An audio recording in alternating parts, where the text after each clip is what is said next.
Bom, então vamos começar aqui, galera. 8h01, tem mais ou menos aí uns 2 minutinhos aí que eu tô aguardando o pessoal.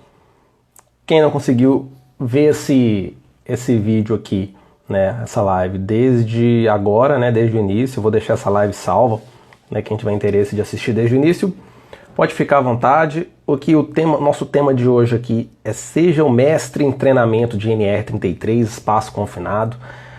O objetivo aqui é a gente falar sobre alguns hacks, né, algumas informações que geralmente elas não são passadas, ou alguns temas que geram alguma dúvida no pessoal, né, e às vezes nos treinamentos o pessoal não dá as informações, né, um pouco diferentes do que normalmente já acontece, né. Na verdade, se nós formos pegar o que acontece, né, naturalmente, como que é o processo?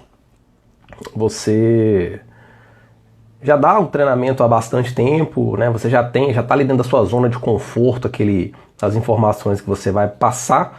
Isso faz com que acabe se tornando comum, acabe se tornando informações repetidas, aquelas que são passadas.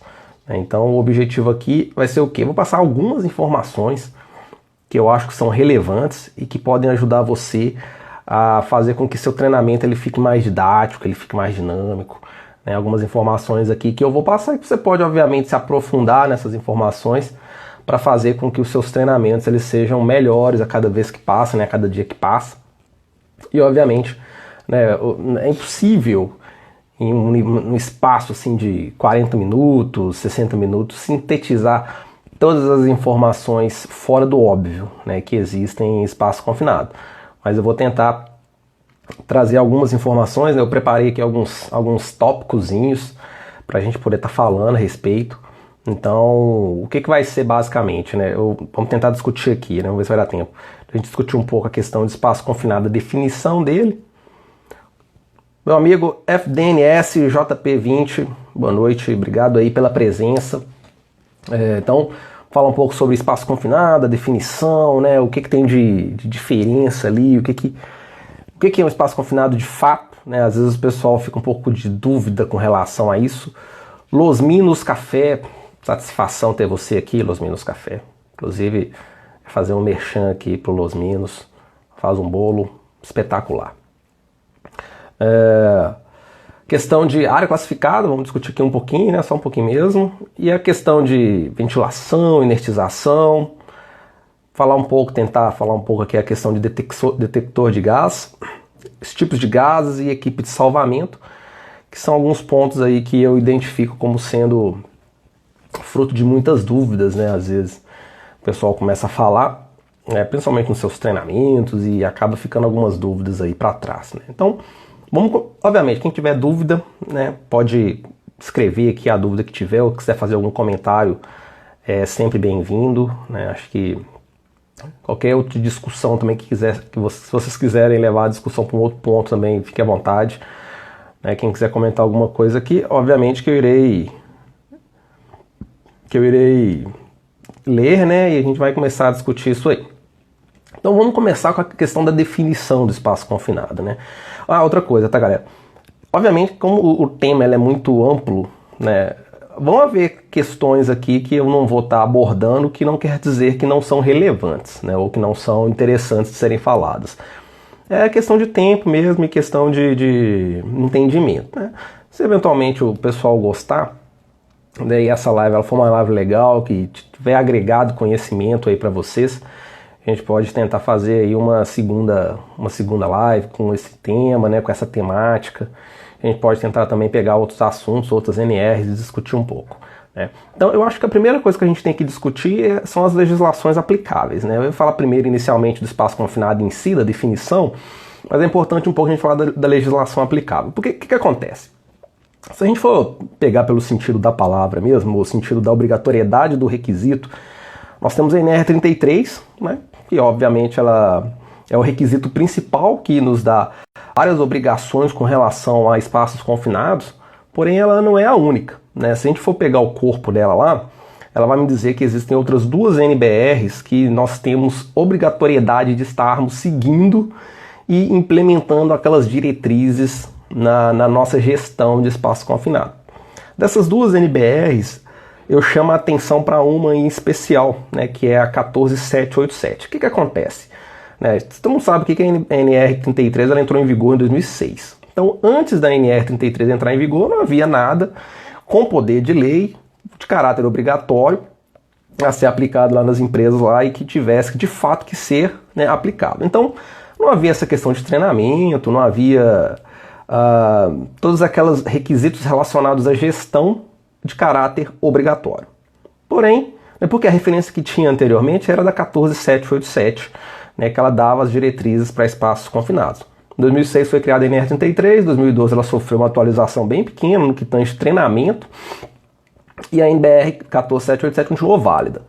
Porém, em 2015, né, se eu não estiver enganado, alguém escreve aqui, a 14787 ela foi cancelada, né? Em 2017 entrou em vigor uma nova NBR chamada 16577. E aí que entra o primeiro hackzinho, né? A 16577 ela não é mencionada na NR33. Porém, a NR33 ela menciona que há obrigatoriedade de aplicação, né, de seguir as NBRs descritas lá, que é a 14787 e a 14606, suas posteriores atualizações e ou substituições. A 16577 ela substitui diretamente a 14787, ou seja, ela tem poder de lei junto com a NR pelo fato de que ela é mencionada na NR33. Ou seja, isso faz com que todas as diretrizes descritas no corpo dela, sejam tão obrigatoriamente necessárias de serem aplicadas, assim como a NR33. Então, muitas definições que eu vou trazer aqui, elas são da 16577, que às vezes passa batido. Por que passa batido? Porque a NR33 é de graça. Você entra na internet, você baixa a NR33, safo, lê ela lá, lê o guia técnico, que apesar do guia técnico ele não ser atualizado junto com as NRs, né, a NR33 ela sofreu uma pequena modificação quando da entrada em vigor da NR1, né, não da nova NR1, da nova NR1. Né, é importante falar isso porque a NR1 esse ano ela já foi atualizada 2 vezes, né, não esse ano, né, nesse período de atualizações de norma, ela já foi atualizada 2 vezes. Então, teve a primeira atualização dela, pouco tempo depois teve essa nova atualização dela, né, que ela mudou de nome, incluiu o PGR, o GRO e etc.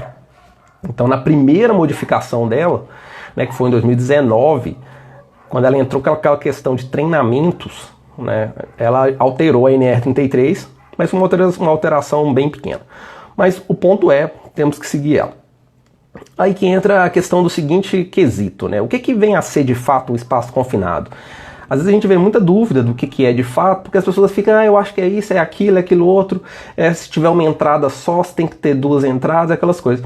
Então, se a gente for pegar lá o que está descrito na NR33, existem 4 características que um espaço confinado tem que ter, né? E dessas 4 características que o espaço confinado tem que ter, ele tem que atender 3 para ser considerado espaço confinado, né? Então vamos pegar lá, né? A primeira característica é que é um ambiente não projetado para ocupação humana contínua. Beleza. Depois disso a gente tem uma vírgula, né? Se a gente for pegar lá no português, a vírgula ela é um sinal de edição, né? Ou seja, quando é em lista. Então, a NR33 é um local não projetado para ocupação humana contínua ou que tem entrada limitada, né? Então, assim, quando a gente fala entrada limitada ou que apresente dificuldades para os profissionais, ela não está se referindo à quantidade de entrada, né? Eu posso ter um local que tenha mais de uma entrada e tem mais de uma saída, porém que ofereça dificuldade para o trabalhador sair daquele local ou entrar naquele local, né? Que tipo de dificuldade seria isso? Pensa comigo, eu tenho um local que, se numa situação de emergência, para poder sair, eu precisaria agachar, eu precisaria me arrastar para poder sair, ou eu precisaria subir uma escada, ou é um local que é uma entrada pequena e eu ainda tenho tubulação passando. Isso são locais onde eu tenho dificuldade de entrada e saída. Eu posso ter 10 entradas e 10 saídas, porém, se eu tiver problemas, dificuldades, eu tiver obstáculos, né, que façam com que a minha saída ela não seja fluida, né, eu tenha que tomar ações que normalmente não se tomaria, né, abaixar, dobrar, arrastar, por exemplo, né, isso já entra na questão de limitação do espaço confinado, ou seja, eu tenho dificuldades de entrada ou saída. Tá? Então isso define. Então, não projetado para coação humana contínua, dificuldade de entrada e saída, esses dois itens aqui eles são de quesito obrigatório, quando a vírgulazinha, e aí que entra a questão do ou, né? Aí, para finalizar a tríade ali, o local, além de ter essas duas características, ou ele tem que ter ventilação insuficiente para remover contaminantes, ou ele deve ter deficiência ou enriquecimento de oxigênio. Aí é interessante aqui o seguinte, o que é deficiência e o que é enriquecimento? A gente lembra lá que a atmosfera convencional ela tem uma concentração de oxigênio que é 20,9%, né, de oxigênio. Se eu tiver abaixo de 20,9%, em situações normais, né, em situações normais, onde eu sei, por exemplo, a causa de uma deficiência de oxigênio, se eu tiver 20%, por exemplo, se eu tiver 19,8%, 19,9% e eu sei a causa daquela deficiência ali, a deficiência do oxigênio passaria a valer se ela tivesse abaixo de 19,5%. Por quê? Se eu for pegar o teor da NR33, ela me diz o seguinte, que se eu tiver abaixo de 20,9% de oxigênio, eu já tenho uma deficiência. Porém, se eu não souber a causa daquela deficiência, porque normalmente o ambiente, né, a atmosfera, ela tem 20,9%. Se eu tiver menos, porém eu sei o que está causando aquilo ali, né, eu posso ter uma atmosfera ali que esteja com até 19,5%. Né, aí abaixo de 19,5%, a gente já entraria, né, numa questão chamada de IPVS, né, chama atmosfera IPVS, que é imediatamente perigosa à vida ou à saúde, né, ou à saúde ou à vida na realidade, que é quando você tem uma situação de risco grave iminente. Né. Então aí cada gás tem o seu, o oxigênio ele tem a sua concentração em IPVS, metano tem a sua concentração em IPVS, CO2, CO, né, cada gás aí tem o seu, e aí... Mas para o oxigênio e para a definição de espaço confinado eu tenho essa característica. Enriquecimento seria acima de 23% de oxigênio. Ou seja, de 20,9 até 23, tá tranquilo. Se você pegou seu detector de gás lá e você identificou que aquela atmosfera sua ela tem 22% de oxigênio. Isso é um problema? Não. Seria um problema se o seu oxigênio estivesse acima de 23, que a gente teria a característica de enriquecimento e que também, né, configuraria aí uma atmosfera IPVS. Lecerle, boa noite. Bom, então a definição de espaço confinado é essa, né? Então, pegando ali a NR33, desses 4 requisitos aí, eu tenho que atender no mínimo 3. Aí alguém sempre vai falar assim, né? O pessoal sempre existiu. José, boa noite, satisfação ter você aqui. Né? O pessoal sempre teve esse ponto. O espaço, se ele não for confinado, mas ele tiver 2 características ali, ele pode ser considerado como restrito? Né? Normativamente isso não existe. Né? A gente for pegar a NR33, a gente for pegar a NBR 16577, nenhuma delas ela dá essa definição de espaço restrito. Poderias mandar esse material para nosso e-mail? Uai, posso, assim, porque na verdade não tem bem um material, né? Eu faço aqui uns bullet points aqui no Diego, boa noite. Eu faço aqui uns bullet points aqui no bloco de notas e vou falando, mas eu posso fazer aqui um PDF. E aí, como eu não sei o e-mail de todo mundo, eu posso jogar lá no meu grupo do Telegram. Vou jogar no grupo do Telegram. Então, o que eu sugiro? Né, lá no meu link, no link do meu perfil, tem lá um endereço lá onde tem o grupo do meu Telegram. Entra lá, que eu vou fazer um resuminho disso aqui que eu tô falando para vocês aqui e vou mandar lá entre amanhã e quarta-feira, tá? Então, entra lá no meu grupo do Telegram lá que eu vou jogar lá. FDNSA_JP. Bom, mesma opção. Mas vamos lá, é mais fácil entrar lá no grupo do Telegram, que aí atinge mais pessoas. É fácil, entra lá. Se vocês não gostarem depois dos conteúdos que eu coloco lá, é só sair, sem problema. Mas eu acho que vou jogar lá que é mais fácil. Bom, então vamos lá. Então a primeira definição é essa, e aí é o seguinte, tá? Vamos entender tipos de espaço confinado. Essa informação ela é legal. Existem 2 tipos de espaço confinado. Né? Geralmente as pessoas, uma questão de uso do sistema de Arco-Fill e é quando devo utilizá-lo. Então, Diego, depende muito, cara, a questão do Arco-Fill e de qualquer outro tipo de sistema de respiração Porque assim, se eu for pegar legalmente, né, o que a NR33 ela me fala? Ela me fala que eu sou obrigado aí é questão de obrigação, eu sou obrigado a usar qualquer sistema de respiração, né, por ar-mandado ou por cilindro de oxigênio, em caso de haver uma atmosfera IPVS ou, né, se eu tiver deficiência de oxigênio naquele espaço confinado, né? Então assim, fui lá no meu espaço confinado, eu tenho uma deficiência de oxigênio, eu tenho lá menos do que 19,5% de oxigênio. E pela NR33 é obrigatório, né, a questão de sistema de ar-mandado.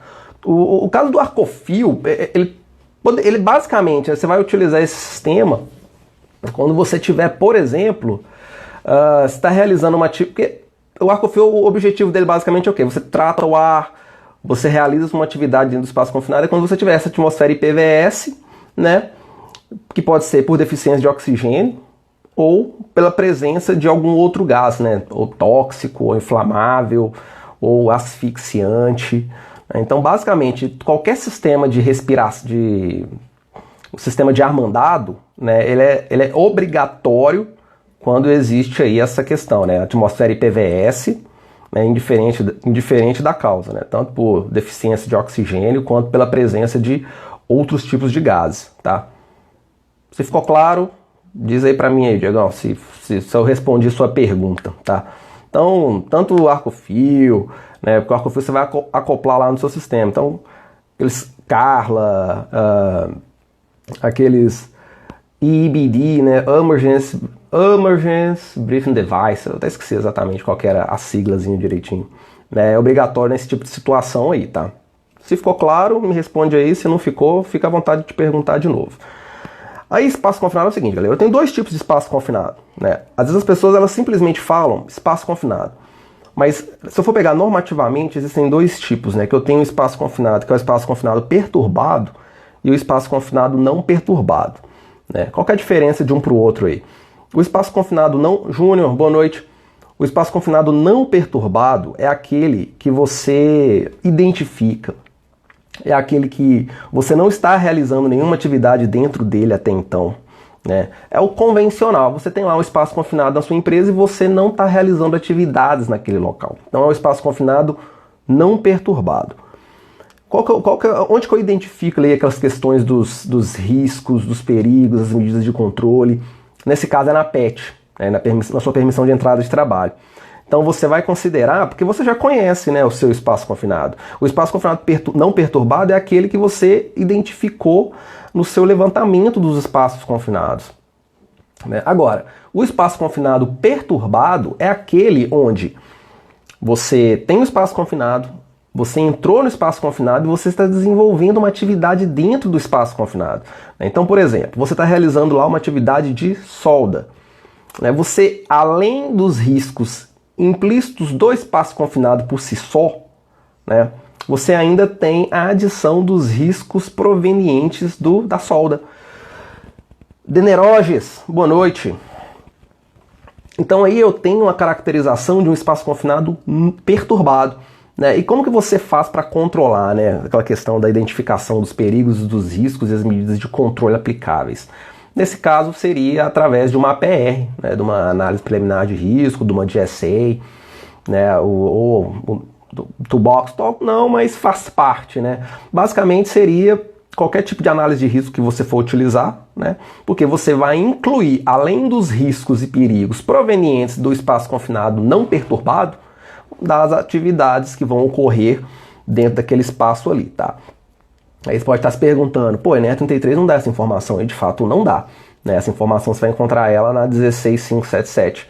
Por isso que eu havia falado que é uma NBR extremamente importante, né, para espaço confinado. Você tira muita informação legal lá, que a NR33 não dá, e a NBR dá. E aí entra um novo problema disso aí, né? Porque a questão você tem uma legislação que é obrigatória, porém ela não é gratuita, né? Então, apesar da NBR 16577 ela ser obrigatória de ser aplicada, você tem que comprar ela. Ela não é de graça. Nem a 16 e nem a 14606, você tem que pagar por ela também. Para comprar ela é R$ 59, a 14606. A 16577 eu não sei o preço dela, né? Porque a NBR você tem duas formas de aquisição. Você pode comprar a NBR ou você pode alugar, né? Você paga ali por acesso. Vamos lá. Dai, o que você acha do treinamento de instrutor multiplicador para o profissional que já faz parte da empresa? Eu acho que é válido. Eu acho que é válido, né? Assim, eu acho válido, porém, a gente tem que ter um cuidado com relação a isso, com essa questão de instrutor multiplicador, tá? Porque funciona assim. Se eu for pegar lá a NR33, e a NR35 ela também tem esse mesmo requisito, ela diz que o instrutor ele tem que ter proficiência no assunto. E o que é a proficiência no assunto? A proficiência no assunto é um misto de qualificação com experiência na atividade em si, né? O que eu vejo muito acontecer e que é errado é o profissional, ele entra lá na empresa, a empresa dá um treinamento, esse profissional ele vai para um centro de treinamento receber um treinamento naquela disciplina e ele volta para a empresa para poder multiplicar aquele treinamento dele para os funcionários. Por que é errado? Não vou dizer que é errado, mas por que é questionável isso aí? Porque muitas vezes aquele profissional ele não tem a expertise prática que ele deveria ter, né? Ele tem a parte, ele é qualificado, muitas vezes ele é habilitado, mas ele não tem ali aquela aptidão técnica, prática, operacional para fazer as atividades. Então, legalmente isso pode dar, às vezes, pode ser um problema, porque eu já passei por situações nas quais você está lá realizando suas atividades, você é um prestador de serviço realizando suas atividades para uma outra empresa. Essa outra empresa, baseada no argumento de que o profissional instrutor ele deve ter uma aptidão específica, pede as evidências. Aí você simplesmente tem o certificado dele, né? Você simplesmente tem a habilitação dele. Você não consegue, né, provar por outros meios que aquele profissional ali ele tem uma qualificação técnica e prática naquilo ali, né? Então é isso que tem que ter cuidado, né? Eu acho que esse que é o ponto principal aí que a gente tem que se atentar, tanto para a NR33 quanto para a NR35, que pede aí essa especificaçãozinha aí que a gente tem que se atentar, tá? Bom, vamos ver o outro bullet point que eu preparei aqui. Questão de ventilação. Ventilação é um negócio legal também, que a gente pode tentar se aprofundar um pouco mais. Geralmente, quando você está lá falando, você vai falar para o camarada lá que uma das medidas de controle para permitir a entrada no espaço confinado é a ventilação. Mas aí fica muito isso, né? Então, assim, se não tiver ficado claro, tá? Se não tiver ficado claro, a gente tenta discutir mais aqui. Então, assim, ventilação, geralmente você vai lá, você fala da ventilação e beleza, fica mais ou menos nisso aí. Porém, ventilação, do mesmo jeito que espaço confinado, a gente tem dois tipos de espaço confinado, que muito poucas vezes é falado. Na ventilação eu também tenho dois tipos de ventilação, e que desses dois tipos de ventilação eu consigo tirar, né, mais dois tipos dentro de um tipo, né? Ou seja, eu tenho uma ventilação que é chamada de ventilação geral diluidora e a ventilação local exaustora. Na ventilação geral diluidora eu tenho dois tipos de ventilação, que é a insuflação e a exaustão. Por que é importante saber isso aqui? Porque elas são utilizadas em cenários diferentes, né, em locais diferentes, em medidas diferentes, que a gente tem que entender, né, antes de eu voltar para essa questão aí da ventilação. Se eu for pegar lá vários gases que podem eventualmente estar presentes no espaço confinado, nós vamos ter gases ali que têm densidades diferentes, por exemplo, né? Então você tem gás que ele é menos denso do que o ar, né? Então se ele é menos denso do que o ar, ele tende a subir, ele vai ficar próximo do topo ali do local onde você está realizando suas atividades. Ele também pode ser mais denso do que o ar, né? Quer dizer que ele é mais pesado, ou seja, ele vai para o fundo ali, né? Então saber isso já é uma forma de você pensar. O que eu vou fazer, né? Eu vou fazer uma exaustão ou eu vou fazer uma diluição? Vamos lá, mas e quando se contrata uma empresa para ministrar esses treinamentos? A qualidade nem sempre é esperada, pensa nessa questão também. Eu concordo contigo. Eu concordo. Às vezes a gente contrata empresas que, né, a empresa ela não tem uma expertise muito grande, né? Então, às vezes até tem uma expertise muito grande, mas para ela a falta de formação, de especificação ali dos profissionais que estão dando treinamento ali pode ser um problema, isso é fato. Agora, eu penso assim, Samuel, boa noite. A gente tem que ter um cuidado grande com essa questão aí da qualificação do profissional que vai dar aquele treinamento, né? Então, assim, vai lá, dá o treinamento, ele vai ter o certificado, mas você tem que pensar a forma de como que você vai evidenciar que aquele profissional, de fato, ele tem... Esqueci a expressão que eu tinha usado anteriormente, gente. Que ele tem uma... Não é bem habilitado, que ele tem uma especificação especial, que ele tem experiência ali na área. Você tem que conseguir evidenciar isso. Como que vai ser? Não sei. Às vezes você vai conseguir evidenciar isso através da carteira de trabalho dele, né? Às vezes você consegue evidenciar isso caso você lá na sua empresa você tenha uma PET assinada por aquele profissional, né? Então você consegue evidenciar que ele tem ali uma experiência naquilo ali, né? A carga horária é um problema. Depende. Me fala mais aí do que você pensa que a carga horária é um problema pra gente poder discutir aqui. Fala aí pra mim do porquê que você acha que a carga horária é um problema. Vamos lá. A NR33 cita responsável técnico para o espaço confinado. Qual o principal papel desse responsável técnico? Então, Diego, proficiência, Daiane, obrigado, viu? Então vamos lá. O responsável técnico ele não era proficiência mesmo. Você respondeu a minha pergunta, né? A proficiência tem que evidenciar que o profissional ele tem aquele conhecimento prático naquele assunto ali, né? Como que você vai comprovar isso? Porque a proficiência é aquela mistura de qualificação com experiência prática, né? Então, a questão é, evidenciar a qualificação é fácil. Você tem lá o diploma dele, você tem lá o CREA dele, o registro do MTE dele, ou o que quer que seja, né? Agora, evidenciar a parte prática ali é que já é mais complexo, né? Porque... Então, eu não sei se a carga horária é pequena. Mas assim, porque se a gente for pegar, por exemplo, um treinamento de 16 horas, dá pra falar muita coisa, dá pra um dia inteiro falando e um dia inteiro de prática.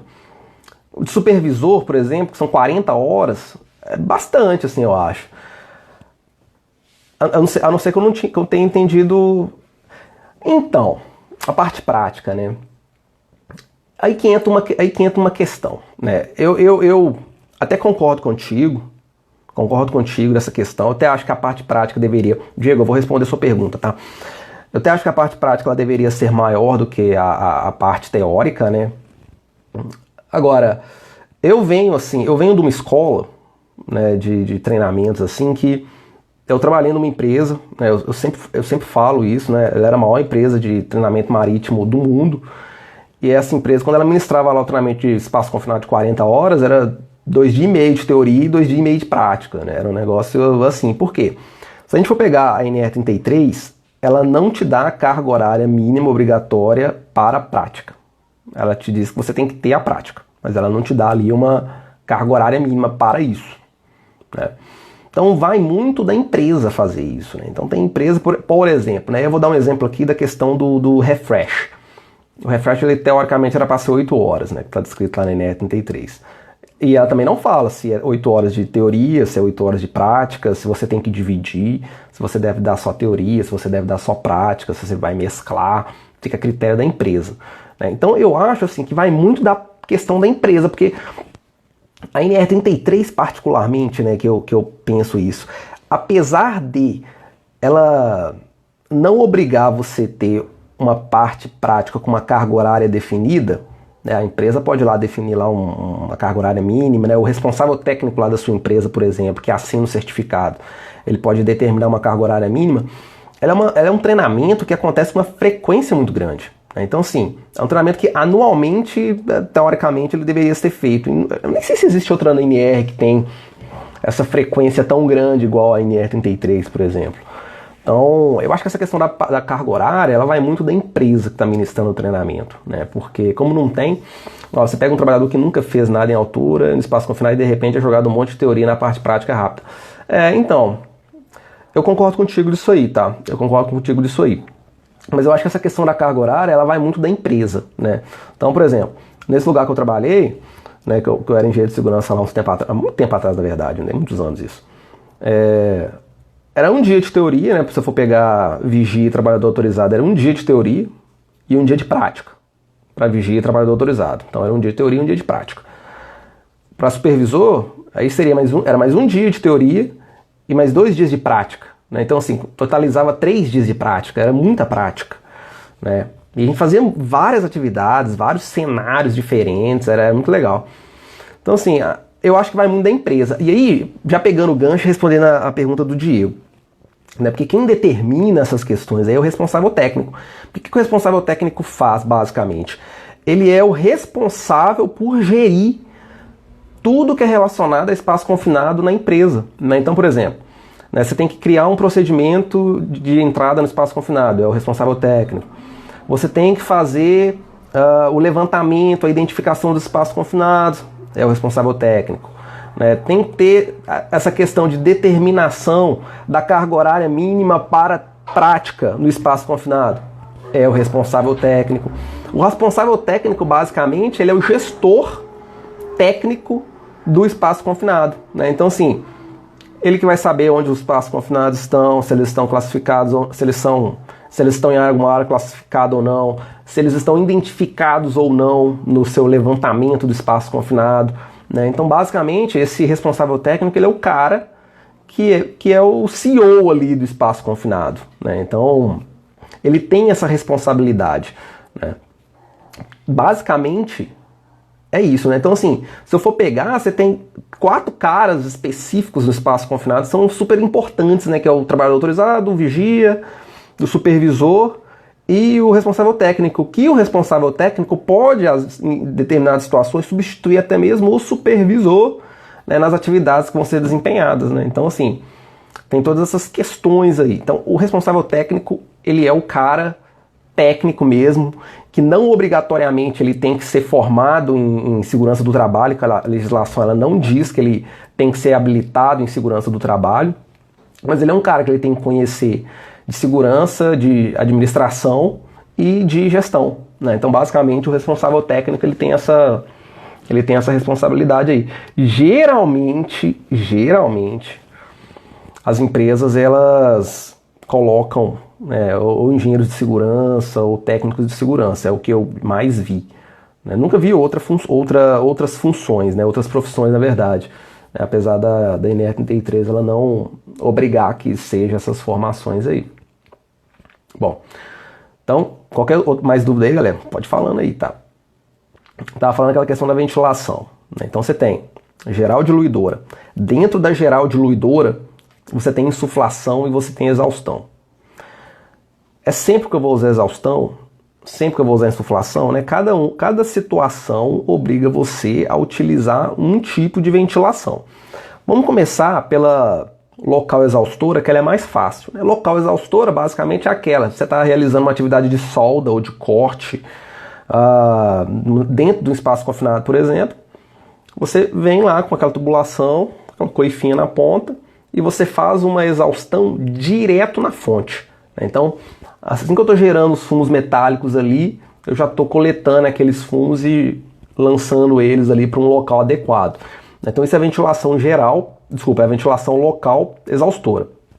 Agora, se eu falo em outros cenários, né, eu já entraria com minha ventilação geral diluidora. Por que é a expressão diluidora? Né? Porque ela simplesmente dilui aquilo ali. Né? Então você tem lá N gases dentro da sua atmosfera, N gases dentro do seu espaço confinado na realidade. Então você vai fazer uma insuflação, ou seja, a insuflação seria quando eu estou utilizando um ventilador insuflador, né, um siroco, que o pessoal gosta de chamar, que eu estou jogando o ar ali para dentro. Eu estou jogando o ar ali para dentro, no que eu estou jogando o ar ali para dentro, eu estou pegando o ar que já está ali dentro, que é uma atmosfera contaminada, ou com deficiência de oxigênio, ou com presença de outros tipos de gases. Estou tirando eles para fora, né, via pressão positiva, estou jogando pressão positiva ali, ele está empurrando os outros gases, e ao mesmo tempo que eu estou fazendo isso, eu estou renovando o ar ali dentro ali.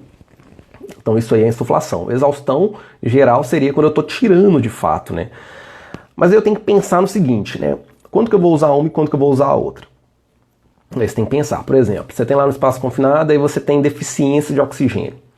Você vai fazer insuflação ou você vai fazer exaustão com deficiência de oxigênio? Escreve aí pra mim alguém aí o que vocês acham aí. Deficiência de oxigênio, insuflação ou exaustão?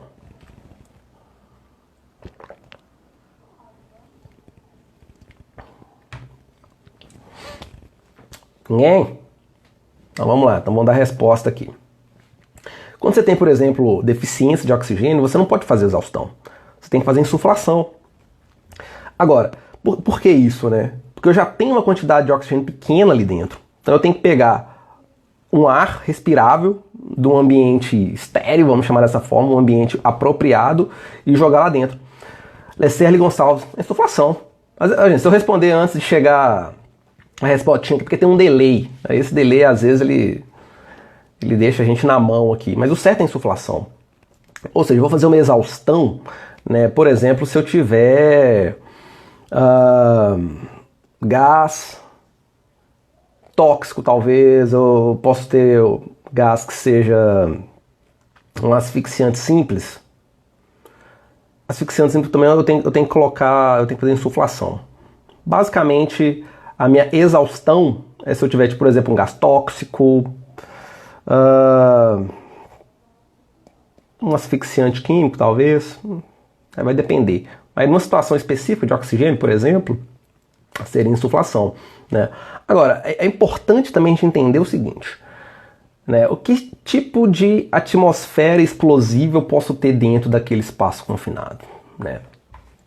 Para ter uma atmosfera explosiva, aí a gente entra naquela questão das áreas classificadas. É legal falar um pouco sobre isso aqui. Por quê? Geralmente a gente acha que só gás, né, só gás é inflamável. Geralmente as pessoas pensam que só gás é inflamável, né? Então, eles sempre tem só gás é inflamável, só gás é perigoso, né? Ou inflamável, ou asfixiante, porque se der tempo nós vamos falar daqui um pouco, porque existem basicamente 3 tipos de gases, né? E que podem de fato estar dentro do espaço confinado. A gente tem os gases tóxicos, os gases inflamáveis e os gases asfixiantes. E dentro dos gases asfixiantes, eu tenho outros 2 tipos, né? Que são os asfixiantes simples e os asfixiantes químicos, né? E é bem legal saber isso, porque isso faz uma diferença grandona, e não só lá no seu treinamento, mas na realidade faz uma diferença grande saber isso aí. Se der tempo a gente vai chegar neles e falar, né? Mas a questão da atmosfera explosiva, né? Geralmente a gente se preocupa com os gases, né? Porém, a gente tem que entender que, né, se eu for pegar lá as áreas classificadas, né, que são fruto de uma atmosfera explosiva, né, que classificam as atmosferas explosivas, onde eu tenho 3 diferentes tipos de zona, que é a zona 0, zona 1, zona 2, sendo que a zona 0 é quando eu tenho uma atmosfera explosiva a maior parte do tempo. Zona 1, eu tenho uma atmosfera explosiva durante a operação de um equipamento específico, por exemplo. Porém, ela é quase que o tempo todo, mas não o tempo todo. Tô dando aqui uma informação meio genérica, tá, gente? Existem umas definições específicas para isso, mas a gente não entrar muito nessa parte. A zona 2 é quando eu tenho uma atmosfera explosiva muito pequena, por um intervalo de tempo muito curto, é muito difícil dela acontecer. 0, 1 e 2 se eu estiver falando de gases. Porém, eu posso ter, por exemplo, uma atmosfera explosiva que é formada por poeira, né? E aí que entra a seara, né? Então, assim, quando com a poeira ela é inflamável, né? Então, onde que o gás é inflamável, né? Qualquer concentração de gás é inflamável. Por exemplo, vamos pegar aqui um gás que seja inflamável, metano. O metano é inflamável, né? Se bota fogo no metano ali, ele pega fogo. Mas é qualquer concentração de metano que é inflamável, né? A resposta é não, né? Por que não? Porque todo gás tem ali o range, né? o range, que ele é inflamável, né? O que a gente chama de limite inferior e limite superior de inflamabilidade. Então isso geralmente é medido em porcentagem, né? Se eu não estou enganado, o metano, eu gosto de dar o exemplo do metano, que é um que muitos anos atrás eu usava sempre esse exemplo e eu acabei memorizando isso, né? O metano, o limite inferior dele é 5% e o limite superior de inflamabilidade dele é 15%. O que isso quer dizer? Abaixo de 5%, mesmo que eu tenha metano ali na atmosfera, ele não é inflamável, né? Eu posso pegar um fósforo, ligar que ele não vai pegar fogo. Acima de 15% a mesma coisa, né? Por quê? Porque a gente entra naquela questão das atmosferas, né? Das misturas ricas, misturas pobres, né? Então se eu tiver abaixo do limite de inflamabilidade de um determinado gás, mistura pobre, acima, o que a gente chama de mistura rica, também não inflama, né? Então tem que ter ali uma mistura ideal. Aí entra naquele conceito do triângulo do fogo, tá? Então essa que é a questão. Até me perdi onde eu estava falando, lembrei, estava falando da poeira. Aí entra o lance da poeira, né? Qual que é o limite inferior da poeira e o limite superior da poeira? Né? Porque geralmente a gente fica pegado nessa questão do gás, mas se esquece da poeira. Quando essa poeira também ela é extremamente inflamável. A medida da poeira, né, ela não é em porcentagem, né? E cada poeira, da mesma forma que os gases, cada gás tem o seu limite inferior e o seu limite superior, poeira também, né? Mas a poeira já não é medida em porcentagem, né? Ela é medida em gramas por metro cúbico, né, se eu estiver falando do limite inferior, e quilos por metro cúbico se eu estiver me referindo ao limite superior. Acho que se eu não estiver enganado, o limite inferior de poeiras, né, em geral, vai de 20 gramas a 60 gramas por metro cúbico, é o limite inferior, e o limite superior é de 2 a 6 quilos por metro cúbico. Eles podem estar me perguntando, pô, onde você está tirando essa informação? Está lá na 16577, tá tudo lá. Uma norma bem bacana de ler, assim, você dá um blowout assim na sua cabeça de informação legal. E aí entra aquela questão. Como que eu vou tratar a poeira? Né? Por quê? Lembra, a gente falou, a gente tem lá os dois tipos de ventilação, que acaba que são três, né? Que é a ventilação geral diluidora insuflação, ventilação geral diluidora exaustão e a ventilação local exaustora. Se eu ventilo, se eu for utilizar a ventilação geral diluidora, né, e se eu for usar, por exemplo, exaustão, né, ou seja, eu vou tirar a poeira, né, a exaustão ela não é eficaz para lidar com poeira, né, ela não consegue tirar camada de poeira. Se eu for fazer a insuflação, veja bem, se eu for fazer insuflação, ela vai ter o efeito contrário do que eu desejo, porque ela vai espalhar a poeira que está dentro do ambiente. E explosão com poeira é extremamente perigoso, tá? Ela tem uma característica um pouco diferente de explosão com gás. Né? Então, assim, eu vou espalhar a poeira naquele ambiente ali, e às vezes eu tenho uma poeira que estava assentada, que não me representava um perigo de explosivo, e eu vou passar a ter. Né? Então, talvez antes ela me oferecesse ali um perigo respiratório, talvez, né? À medida que você fosse realizar suas atividades ali, podia levantar uma poeirinha ou outra, seria um problema respiratório. À medida que eu faço uma insuflação, onde tem muita poeira, ela levanta a poeira, espalha a poeira, né? E aquela quantidade de poeira espalhada, ela pode se misturar com o ar do ambiente, e aí sim eu posso ter uma atmosfera explosiva por poeira. Então o tratamento eu tenho uma fonte que está gerando poeira dentro do espaço confinado. O que tem que ser utilizado, por exemplo, é a ventilação local exaustora. Essa que é a forma. Tá? Tudo isso, né, você vai pensar nesse tipo de situação, você vai fazer a sua análise, tem que ser a sua análise de risco, né, que você vai fazer, tem que contemplar esses cenários aí. Tá? Porque caso eventualmente aconteça alguma coisa, você pode ser prejudicado.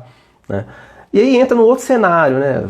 Acho que eu nem coloquei esse bullet point aqui, mas aí também já entra num negócio interessante. O que já aconteceu comigo uma vez? Estava numa unidade, né, numa plataforma de petróleo, e aí teve um evento no qual um alarme tocou, disparou um alarme dentro de uma sala de máquinas. A sala de máquina é muito quente, né, teve um vazamento de diesel muito grande, de diesel lá por alguma razão, que eu não me lembro qual foi, e o pessoal da segurança desceu para aquele ambiente, e eles foram levando um detector de gás convencional para avaliar a concentração de gases naquele ambiente ali. Qual que é o problema disso aí? Né? O problema é que geralmente quando você pega um detector de gás, ele vai fazer ali de 4 a 6 avaliações, correto? Sendo que dessas 4 ou 6, uma é o limite inferior de explosividade de algum gás, né, cujo sensor está pré-configurado para, né, então depende do equipamento que você comprou.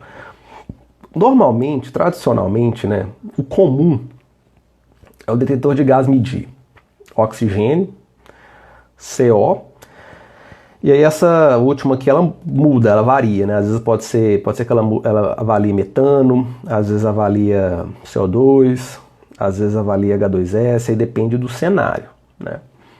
Aí eu pergunto para vocês, eu tenho um vazamento de diesel, por exemplo, no local, né?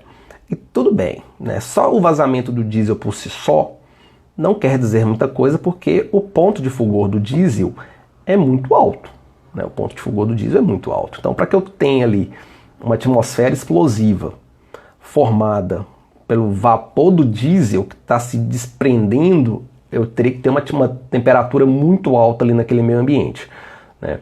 Então, o esparramento do diesel por si só, a título de nível de explosividade, não é extremamente perigoso. Mas vamos considerar que fosse. Eu tenho um detector de gás que faz essas 4 avaliações, sendo que praticamente ele vai avaliar 3 gases. Aí eu chego num local onde eu tenho um vazamento de diesel. O meu detector de gás vai ser eficaz? Ele vai ter alguma efetividade? O que vocês acham aí? É sim ou não? Sim ou não?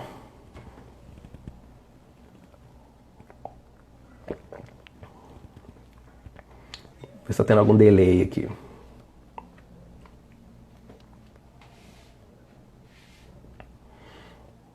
Bom, já vou responder porque o delay está grande.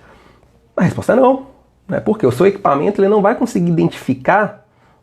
Ó, a Alessia sempre responde e eu sempre respondo antes da época do delay. Desculpa, gente.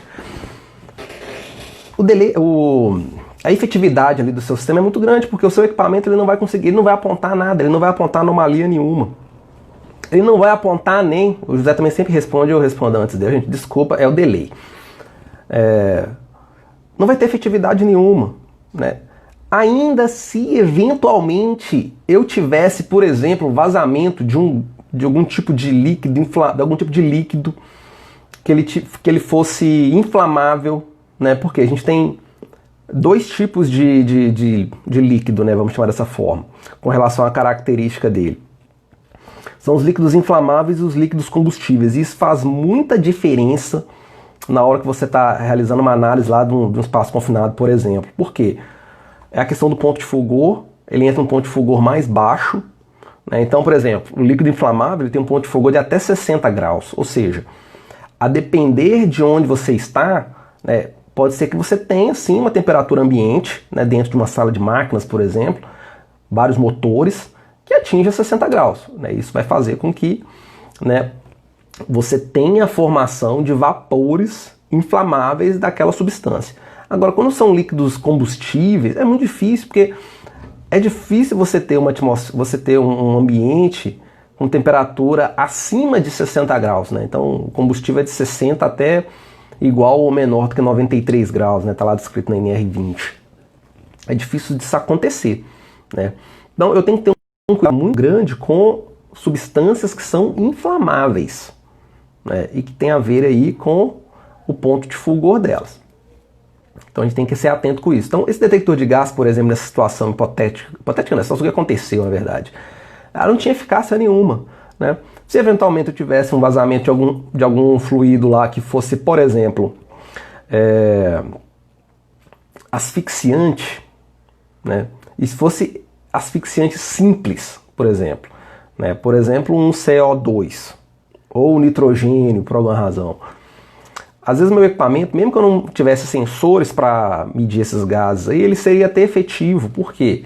Porque ele ia mostrar a mim que meu oxigênio estava dropando, meu oxigênio estava caindo. Né? Porque onde eu tenho um gás asfixiante simples, ele vai empurrando o oxigênio. Lembrando também o seguinte, tá? Eu não sei se vai dar tempo de eu chegar nessa parte, então eu já vou dar uma diquinha aqui. Nem todo gás asfixiante empurra nitrogênio, empurra oxigênio, ele tira o oxigênio do ambiente. Porque funciona assim, né? A gente falou da ventilação, porém, uma outra técnica que é utilizada é o que o pessoal chama de inertização ou purga, né? Então, quando você vai inertizar um ambiente, por exemplo, é quando você tem ali uma atmosfera que ele tem a presença de gases inflamáveis, por exemplo, né? Então você eventualmente vai realizar uma atividade a quente ali depois. Então o que você vai fazer? Você não vai ventilar direto, você vai primeiro inertizar o ambiente e depois você ventila ele. Como que você vai inertizar ele? Você vai usar, por exemplo, nitrogênio, né, o N2, ou CO2, são os mais comuns, os gases inertes mais comuns que tem. E eles têm uma característica assim, que eles entram no ambiente e eles expulsam os outros gases presentes ali. Toda vez que você inertiza um espaço confinado, você automaticamente cria uma atmosfera IPVS, né? Havia falado no início aqui que é imediatamente perigoso à saúde ou à vida, né? Porque você vai ter ali uma deficiência de oxigênio. Porque quando você está inertizando o ambiente, ele não tira só os gases tóxicos ou inflamáveis, ele também tira o oxigênio. Então você vai ter uma atmosfera com uma concentração de oxigênio menor do que 19,5%. E aí que entra aquela questão. Eu fui e inertizei aquele ambiente ali, né? E vou ventilar depois. O lance é, toda vez que eu estou inertizando, eu estou usando um gás que é um gás asfixiante simples. Porque se eu for usar um gás asfixiante químico, ele não é inerte. Né? Ele não é inerte. Ele pode até te dar problemas depois. Né? Ele vai te dar problemas depois na sua exposição a ele. Mas ele não é inerte. Então a gente tem que ter um cuidado com isso. Então toda vez que eu purguei ali o ambiente, né? Inertizei o ambiente, geralmente isso acontece quando eu vou realizar a atividade a quente depois, eu tenho que ventilar aquele ambiente ali. Isso é caráter, vou dizer que é obrigatório, porque a legislação não fala isso, mas é importante que você faça isso lá. Se você for, por exemplo, o responsável técnico lá dos espaços confinados da sua empresa, você tem que ter essa informação aí na sua cabeça, né? Para você não permitir que os profissionais eles entrem ali dentro de uma maneira insegura.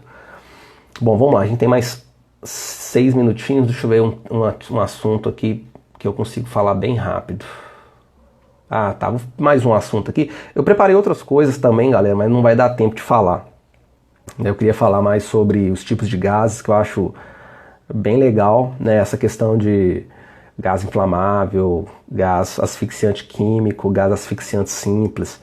Isso faz uma diferença legal, é bem bacana. Depois, se vocês gostarem aí, a gente pode até fazer outra live com esse teor aqui, pra gente falar mais, né? Uma coisa que é legal é a equipe de salvamento. Isso aqui gera muita dúvida, mas para vocês não vai gerar dúvida nenhuma mais agora. O que acontece? Geralmente, quando a gente pega a NR33, ela fala sobre a equipe de resgate, que a 16577 chama equipe de salvamento.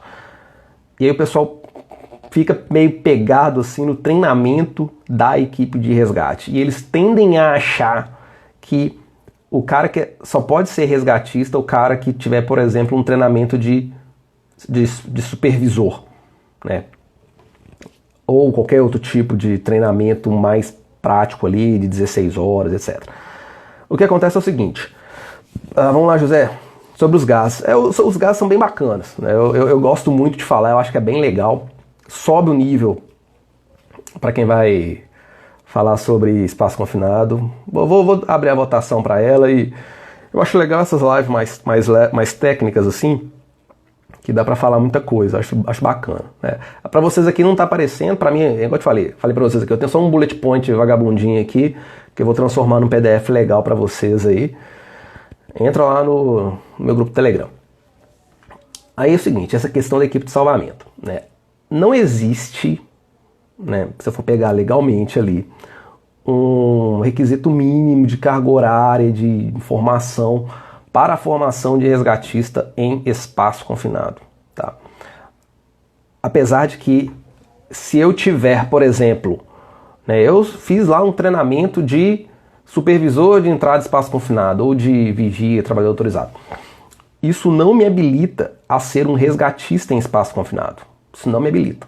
O que acontece?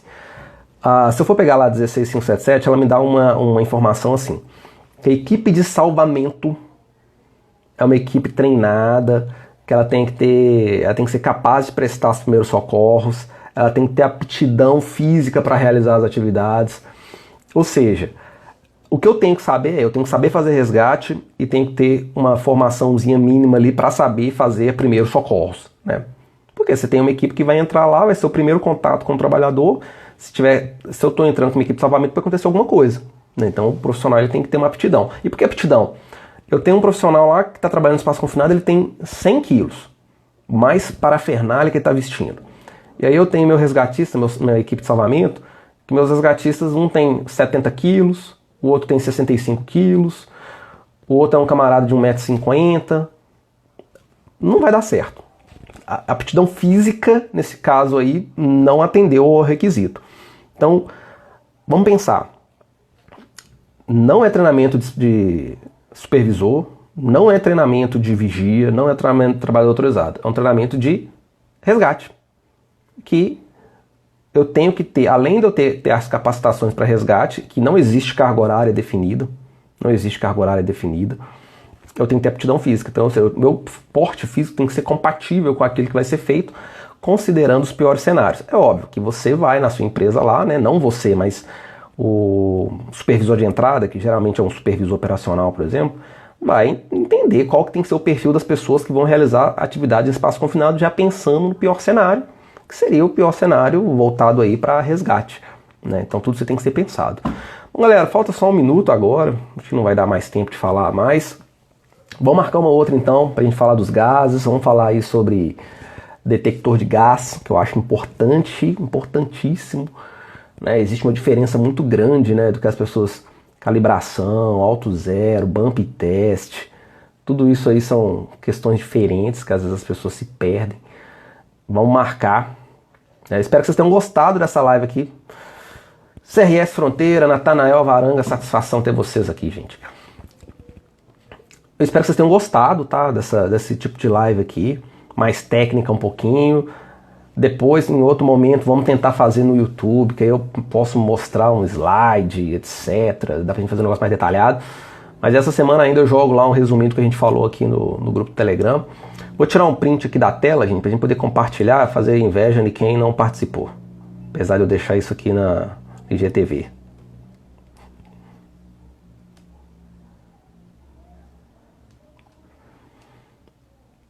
Perfeito. Bom,